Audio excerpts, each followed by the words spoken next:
اعوذ باللہ من الشیطان الرجیم بسم اللہ الرحمن الرحیم۔ ویورز السلام علیکم۔ ویورز میں ہوں آپ کا میزبان سید احمد سمیع اور آپ دیکھ رہے ہیں سید احمد سمیع یوٹیوب چینل راولپنڈی اسلام آباد سے۔ ویورز کل میں نے ویلاگ کے اندر بتایا تھا کہ پرائم منسٹر آف پاکستان نے خطاب کیا تھا پونچھ سے اور اس کے اندر ایک ریلیف پیکج بھی دیا ہے۔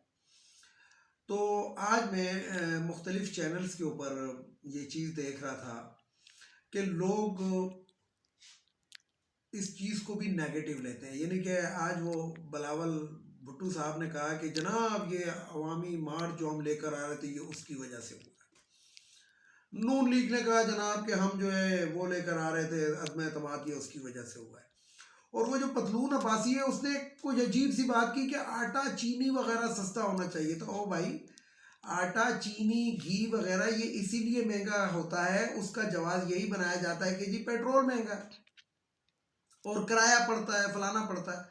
تو یہ بندہ میں یہ سوچ کے حیران ہوں کہ اس کو وزیر اعظم کس نے بنایا تھا۔ ویسے تو یہ وزیر اعظم تھا ہی نہیں، وزیر اعظم ہوتے ہوئے بھی، کیونکہ یہ کہتا تھا کہ میرا وزیر اعظم نواز شریف ہے، یہ اس نے باقاعدہ اس کا ایک وہ ہے۔ تو پھر عوام کے بھی کچھ میں نے وہ ویوز سنے کہ جناب یہ اونٹ کے منہ میں زیرہ ہے اور 13 روپے بڑھا کے 10 روپے۔ تو میں تو ایسے لوگوں سے یہی کہوں گا کہ صرف ذرا انٹرنیشنل مارکیٹ کی طرف دیکھیں۔ یہ تیل جو ہے یہ جو ماہانہ بنیاد کے اوپر جو اس کی قیمتوں کو اتار چڑھاؤ رکھا گیا تھا، یہ پرویز مشرف صاحب کے دور میں رکھا گیا تھا کہ انٹرنیشنل مارکیٹ سے اس کو منسلک کر دیا گیا تھا، یہ کوئی عمران خان نے نہیں کیا۔ اور پھر میں آپ کو ایک اور بات بتاؤں کہ نواز شریف کے دور میں پیٹرول 122 روپے تک گیا ہے، پیپلز پارٹی کے دور میں 132 روپے تک گیا ہے اور اس کے بعد یہ نیچے آنا شروع ہوا تھا، کیونکہ انٹرنیشنل مارکیٹ کے اندر قیمت گری تھی تو یہ نیچے ہوا تھا۔ نہیں تو 132 روپے پیٹرول اس وقت بھی لیا گیا ہے۔ اور اگر کسی کو میری بات پہ کوئی شک ہو تو وہ پچھلا ریکارڈ اٹھا کر دیکھ لیا کریں، گوگل بڑی ہر چیز دے دیتا ہے۔ تو بہرحال میں پھر یہی کہوں گا کہ میرا خیال ہے کہ بہت ہی اچھا اقدام ہے، اور یہ کسی الیکشن کے ڈر کی وجہ سے نہیں ہے کہ جنہیں الیکشن آنے والا ہے تو یہ آنے والا ہے تو اس وجہ سے، ایسی کوئی بات نہیں ہے۔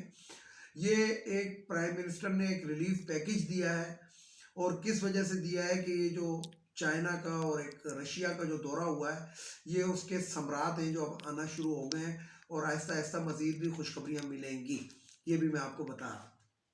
سی پیک کے اوپر کام بڑی سپیڈ سے ہو رہا ہے، شروع ہو گیا ہے دوبارہ ایک نئے سرے سے، نئے ولولے سے، اور کچھ جو ہمارے ڈیمز جو بڑی تیزی کے اندر جو مکمل کیے جا رہے ہیں جس کو میڈیا نہیں دکھا رہا۔ میڈیا تو ان موٹر ویز کو بھی نہیں دکھا رہا کہ جو عمران خان کم لاگت کے اندر بنوا رہا ہے۔ جو مراد سعید کو انہوں نے ایک اپریسیشن دیا ہے وہ اسی چیز پہ دیا ہے کہ آج کے مہنگائی کے دور کے اندر اس نے جو پر کلومیٹر ٹھیکے دیے ہیں وہ نواز شریف اور شہباز شریف سے کم قیمت پہ دیے ہیں، حالانکہ مہنگائی اس دور میں ہوئی ہے۔ تو بہرحال یہ کچھ باتیں تھی۔ بہرحال میرا آج کا جو فوکس ہے وہ یہی تھا کہ میں ایک تو یہ بات اجاگر کروں، اور دوسری بات یہ کہ عمران خان آج لاہور میں تھے، کوئی اور اعلانات بھی متوقع ہیں، لیکن سب سے بڑی بات یہ ہے کہ بہرحال جو تحریک عدم اعتماد تھی وہ ٹھوس ہو چکی ہے، اور جو ہماری معزز عدلیہ ہے وہ کسی نہ کسی طریقے سے شہباز شریف کو ریلیف دینے کے اوپر تلی ہوئی ہے۔ اور میں پہلے دن سے یہ کہہ رہا تھا جب اطہر من اللہ جو تھا یہ بنا تھا چیف جسٹس اسلام آباد ہائی کورٹ، تو میں نے کہا یہ ایک بہت بڑی گیم ہے گی کہ جسے کہتے ہیں کہ اطہر من اللہ یہاں تک پہنچ گیا ہے، یہ باقیات ہیں افتخار چودھری کی، اور دیکھیے گا کہ یہ عدالتوں کو کس طریقے سے گھمائے گا۔ فیصلے انہوں نے وہی دینے ہیں کہ جو ان کو پیسے دیتا ہے، وہی جو ان کے آقا ہیں انہوں نے فیصلے ان کے حق میں ہی دینے ہیں، شو یہ کرنا ہے۔ دیکھیں آج جو رانا شمیم تھا جس کا کیس یہ اطہر من اللہ نے ایسے وہ کیا ہوا تھا کہ جیسے بس ابھی یہ دیکھنا کیا کرنے والا ہے، اور ہوا کیا، آج اس نے اسی کو چیلنج کر دیا۔ یہ بھینسیں بھینسوں کی بہنیں ہوتی ہیں، اور ہماری عدالتیں جو ہیں 138 میں سے 128ویں نمبر پہ پتہ نہیں کیوں ہیں، ان کو تو 139ویں نمبر پہ ہونا چاہیے، تو ہم سے بھی ایک قدم نیچے، ایک ہنسا اور نیچے۔ تو بہرحال جب تک ہمارا یہ جو عدالتی نظام ہے اور ہمارے ججوں کی سلیکشن ہے یہ صحیح نہیں ہوگی، اس وقت تک اسی طرح کے فیصلے ہوتے رہیں گے اور عوام کو نظر انداز ہوتی رہے گی۔ لاہور کی ایک خاتون کی تصویر دیکھ کے میری آنکھوں میں آنسو آ گئے کہ وہ اپنے بچے کے ساتھ جیل میں تھی اور لاہور ہائی کورٹ نے ان کی بیل مسترد کر دی۔ ان پہ جرم کیا ہے؟ ان کا جرم کیا ہے کہ وہ ایک بن بلائی شادی میں کھانا کھانے چلے گئے تھے، مالداروں کی شادی میں ایک غریب عورت کھانا کھانے چلی گئی تھی، تو وہ ابھی تک جیل میں ہے اور لاہور ہائی کورٹ نے 2 دفعہ ان کی بیل مسترد کر دی ہے۔ تو آفرین ہے اس لوہار ہائی کورٹ کے اوپر کہ مریم نواز کو تو آپ نے باہر رکھا ہوا ہے پاپا کی تیمارداری کے لیے، اور ایک غریب عورت۔ تو ایسے ججز کے لیے، ایسے کرپٹ نظام کے لیے صرف یہی کہا جا سکتا ہے قالوا انا للہ و انا الیہ راجعون۔ بہرحال پھر میری گزارش ہے کہ جتنے ججز ہیں یہ جنازے میں ضرور جایا کریں اور نماز پڑھ کے مت بھاگا کریں، ذرا قبر تک بھی ساتھ جایا کریں تاکہ پتہ لگے کہ ہوتا کیا ہے اور قبر میں جو شخص جا رہا ہے وہ کیا لے کے جا رہا ہے۔ ایک سکندر اعظم ایک بہت بڑا ایک نام ہے، تو سکندر اعظم جو تھا ایک جگہ سے گزر رہا تھا تو سامنے جو تھا ایک مجذوب آدمی، یعنی کہ جس کو آج کل پاگل کہتے ہیں، اس دور میں مجذوب یا دیوانہ کہتے تھے۔ تو مسلح جو ان کے حکارے تھے وہ سڑک کو کلیئر کر رہے تھے کہ سکندر اعظم گزر رہا ہے، لیکن وہ پاگل جو تھا وہ بیچ میں کھڑا ہو گیا۔ اس نے کہا ہاں تمہارے سکندر اعظم اور میری سلطنت برابر ہے۔ تو سکندر اعظم نے جب یہ سنا تو وہ نیچے اترا اور اس نے جا کے پوچھا کہ کیسے تیری میری سلطنت کیسے برابر ہے؟ اس نے کہا مرنے کے بعد تمہیں بھی 2 کی قبر ملے گی اور مجھے بھی ملے گی، تو سلطنت تو وہ ہے۔ اور اسی طرح کا ایک قصہ یہ ہے اسی کا کہ سکندر اعظم جو تھا ایک ملک کے اوپر چڑھائی کرتا ہے۔ جب چڑھائی کرتا ہے تو ادھر کا جو بادشاہ تھا وہ اپنی مسلح افواج کو لے کے آتا ہے، اور آنے کے بعد سکندر اعظم کو پیشکش کرتا ہے کہ جناب آپ ہم پہ حملہ مت کریں اور آپ اس چیز کو درگزر کریں، اور جو آپ نے توان شوان ہم سے لینا ہے ہم آپ کو دینے کے لیے تیار ہیں۔ تو اس نے کہا پھر آپ فوجیں کیوں لے کر آئے ہیں؟ تو اس نے کہا اس لیے کہ میں فوجیں اس لیے لے کر آیا ہوں کہ کہیں آپ یہ نہ سمجھیں کہ میں آپ کے ڈر کی وجہ سے یہ آپ سے معاہدہ کر رہا ہوں۔ تو بہرحال شام کا کھانا آپ ہمارے ساتھ کھائیں۔ سکندر اعظم مان گئے۔ جب کھانے کے لیے گئے، جب کھانے کا ٹائم ہوا تو وہ جو بادشاہ تھا اس نے ان کی پلیٹوں کے اندر ہیرے اور جواہرات رکھ کے ان کو پیش کیے۔ تو سکندر اعظم نے کہا کہ یہ ہیرے جواہرات کس لیے؟ یہ تو انسان نہیں کھا سکتا۔ تو اس نے کہا پھر آپ کے کیا ملک کے اندر آٹا یا چیزیں پیدا نہیں ہوتی جو آپ اتنا دربدر ہو کے اتنے ملکوں کو اوپر جو آپ قبضے کر رہے ہیں، تو آپ کے ملک میں بھی تو آٹا شاٹا پیدا ہوتا ہوگا، گندم پیدا ہوتی ہوگی، تو روٹی تو کھانی ہے۔ تو میں تو یہ سمجھا تھا کہ شاید آپ ہیرے جواہرات کھاتے، تو اس لیے میں نے آپ کے لیے ہیرے جواہرات رکھے۔ تو یہ ایک بہت بڑا سبق ہے ان تمام لوگوں کے لیے کہ جو اپنی آخرت کو بھولے ہوئے، اپنی قبر کو بھولے ہوئے۔ مجھے بتائیں ایک شخص 25-30 سال نوکری کرتا ہے، کیا نوکری کرتا ہے اس سے میرا مقصد نہیں ہے، انتہائی کرپشن کرتا ہے، ہر سیٹ پہ بیٹھا ہوا بندہ کرپشن کر رہا ہے، چپراسی سے لے کے ڈائریکٹر تو سارے کرپٹ ہیں۔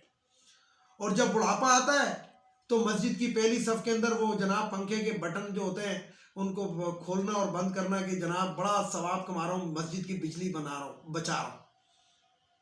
تو جنت ان چیزوں سے نہیں ملے گی۔ اگر اس کرسی پہ بیٹھ کے 25 سال عوام کی قوم کی خدمت کی ہوتی ہے، رزق حلال کھایا ہوتا تو جنت شاید ادھر سے مل جاتی۔ بہرحال بہت لمبی بات نکل جائے گی اور بہت طول پکڑ جائے گی۔ اب میں آپ کو ایک بات بتاؤں یہ یوکرائن اور رشیا کی۔ رشیا بڑے تابڑ توڑ اور بڑے شدید قسم کے حملے کر رہے ہیں، اور آخری اطلاعات آنے تک تقریباً ایک 40 میل لمبا فوجی قافلہ ان کے دارالحکومت کی طرف بڑھ رہا ہے اور تباہی مچاتا ہوا بڑھ رہا ہے۔ میں نے پہلے دن بھی کہا تھا کہ یہ یوکرائن نے خودکشی کی طرف قدم بڑھایا ہے۔